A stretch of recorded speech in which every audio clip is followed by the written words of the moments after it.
কতজন পাননি? এই পঞ্চায়েত তো আমরা পেয়েছি, কৃষ্ণচন্দ্রপুর। আপনারা এখানে ঐক্যবদ্ধ ছিলেন বলে। অন্য জায়গায় এরা লুট করেছে, গণতন্ত্র ধ্বংস করেছে, বাইক বাহিনী পাঠিয়ে। এদের দুটো জিনিস আছে। কি আছে? মমতা ব্যানার্জির সঙ্গে কোনো মানুষ নেই। কি আছে? এক আছে মামলা, আর দুই আছে হামলা। এর বাইরে তৃণমূলের কিছু নেই। আপনার এই মথুরাপুরের ওসি আজকে কলকাতা হাইকোর্টে শোকজ খেয়েছে। একটু আগে আমাকে মোবাইলে লয়ার পাঠালো। কেন খেয়েছে? এখানে যিনি ভাইপোর পিএকে জীবনতলার মোল্লা বাবুকে দিয়ে ব্যাগে ভর্তি টাকা দিয়ে চুরির মাল দিয়ে টিকিট নিয়ে এসছে, তার বিরুদ্ধে এফআইআর হয়েছিল। আমাদের লোকেরা করেছিল, সেই বাপি হালদার। তার নাম এফআইআর যুক্ত করা হয়নি, তাই আজকে হাইকোর্ট শোকজ করেছে। আমি বাপি হালদারকে বলি, আপনার জালও যাবে, গামছাও যাবে, দুটাই যাবে, দুটোই আপনার যাবে। আপনার স্ত্রী, তার চাকরিটা গেছে, আর 4 তারিখেও আপনি tata bye bye, tata bye bye. আপনি জিততে পারবেন না। আপনাকে তো বিজেপি রাষ্ট্রবাদীরা হারাবে, আপনার দলের লোকরাও হারাবে। আমরা ফোন ধরতে পাচ্ছি না, এত ফোন আসছে, এত ফোন আসছে। বলছে কেন্দ্রীয় বাহিনীটা থাকছে তো, বুথে লুট হবে না তো? আমরা বলছি 6 জন করে কেন্দ্রীয় বাহিনী থাকবে পার বুথে, আর প্রত্যেক বুথে ওয়েব ক্যামেরা থাকবে। দিল্লি থেকে ইলেকশন কমিশন দেখবে। যদি কোনো ক্যামেরায় তার খুলে দেয় তৃণমূল, ওই বুথে রিপোল হবে। যদি কোনো ক্যামেরার মুখ ঘুরিয়ে দেয় তৃণমূল, ওই বুথেও রিপোল হবে।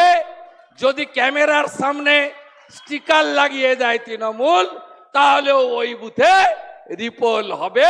শুধু আপনারা এজেন্টগুলো বসিয়ে দেন। পারবেন তো? পারবেন তো?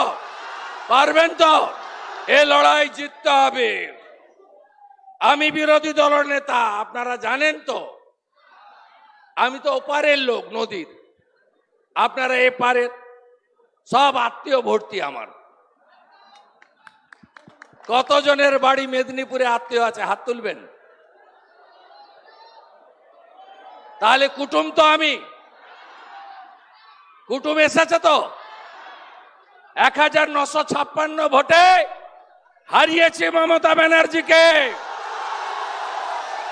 আর আপনারা যদি মথুরাপুর দেন, 26-এ নয় 24-এ বিধানসভার ভোট করাবো, আর ভাইপোকে জেলে পুরবো, ভাইপোকে জেলে পুরবো, ভাইপোকে জেলে পুরবো, আর মমতা ব্যানার্জিকে প্রাক্তন মুখ্যমন্ত্রী করব।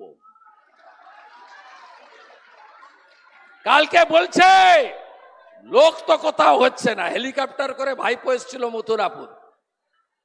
কটা লোক হয়েছিল? 4000 পুলিশ আর 3000 শকত মোল্লা, তাই তো? এদের সঙ্গে শকত মোল্লা, জাহাঙ্গীর খাঁ আর এই বাপি হালদারদের মতো চোর ডাকাত কান কাটা নাক কাটা ছাড়া আর কোন ভদ্রলোক এদের সঙ্গে নেই। মেদিনীপুর এবং জঙ্গলমহলের ভোট হয়ে যাবে 25 তারিখ। একেবারে আমি পড়বো এখানে, আপনি নিশ্চিন্ত থাকুন, একদম নিশ্চিন্ত থাকুন। প্রত্যেক আমি 26 তারিখে আসছি, আবার পাথর প্রতিমায় সভা করব, কাকদ্বীপে, মন্দির বাজার, রায়দিঘি, কুলপি, সবার সঙ্গে দেখা করে যাব রাত্রি পর্যন্ত। ওই দিন সবাইকে আমার মোবাইলের নম্বর দিয়ে যাব, হোয়াটসঅ্যাপ নাম্বার।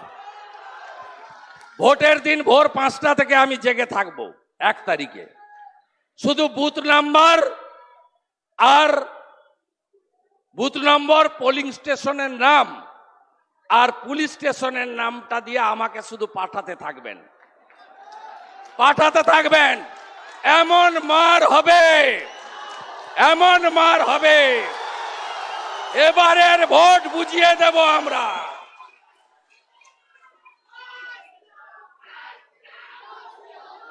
একটা বিরাট মোটা লোক ছিল না, কেষ্টমন্ডল, টিভিতে দেখতেন না, কি বলতো? গুড় বাতাসা, উন্নয়ন দাঁড়িয়ে আছে। আছে বেটা? কোথায় আছে? কোথায় আছে? কোথায় আছে? আর একটা গুন্ডা দেখতেন না, শাহজাহান, সুন্দরবনেই থাকে, সন্দেশখালী, সরবেড়িয়া। আমি 30 ডিসেম্বর বসিরহাটে গেছি 2023। আমি বলেছি, শাহজাহান তোমার দিন 1, 2, 3। 1 তারিখে মিটিং করে বলছে, মেদিনীপুরের বেটা তোর ছাল চামড়া ছাড়িয়ে প্যাকেট করে পাঠাবো। আর কার ছাল চামড়া কে তুলে আপনারা তো এখন দেখতেই পাচ্ছেন। মমতার বাঘ এখন নেংটি ইঁদুর। আমি সরবেড়িয়ায় গিয়ে ওর বাড়ির সামনে মিষ্টি খেয়েছি, লোককে মিষ্টি খাইয়ে এসেছি। এ তো প্রবাদ বাক্য আছে, চিরদিন কাহারও সমান নাই যায়। অতএব তৃণমূলের গুন্ডাদের বলবো, একটু সম্পর্ক বাড়ান আমাদের লোকেদের সঙ্গে, দিনকাল ভালো আসছে না। আমরা অনেক মস্তানি দেখেছি, কান্তি গাঙ্গুলির মস্তানিও দেখেছি, ওপারে লক্ষণ শেঠের মস্তানিও দেখেছি। আমি 1,73,000 ভোটে আমি লক্ষণ শেঠকে হজম করেছি। এসব মস্তানি চলবে না। আর এই পুলিশ যারা দেখছেন তো, বাপিকে এখন ইয়েস স্যার বলছে, ভাইপোর লোক বলে।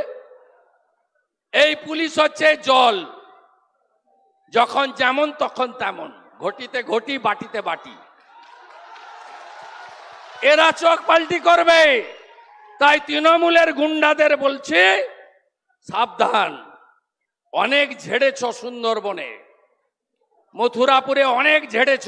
কি চুরি করেনি? 100 দিনের টাকা চুরি হয়নি, হ্যাঁ কি না? পুকুর নেই, পুকুর খুঁড়ে টাকা তুলে নিয়েছে। কেন্দ্রীয় সরকার গরু কিনতে IBS এর টাকা দিয়েছিল 15,000, পানের বরজের 15,000, বাগান তৈরির 15,000, কেউ পাননি আপনারা? 2020 সালে আমফানের ঝড়ে মোদিজি প্রত্যেকের বাড়ি তৈরির জন্য কাঁচা বাড়িতে 20,000 করে টাকা দিয়েছে, গাই গরুতে 30,000 দিয়েছেন।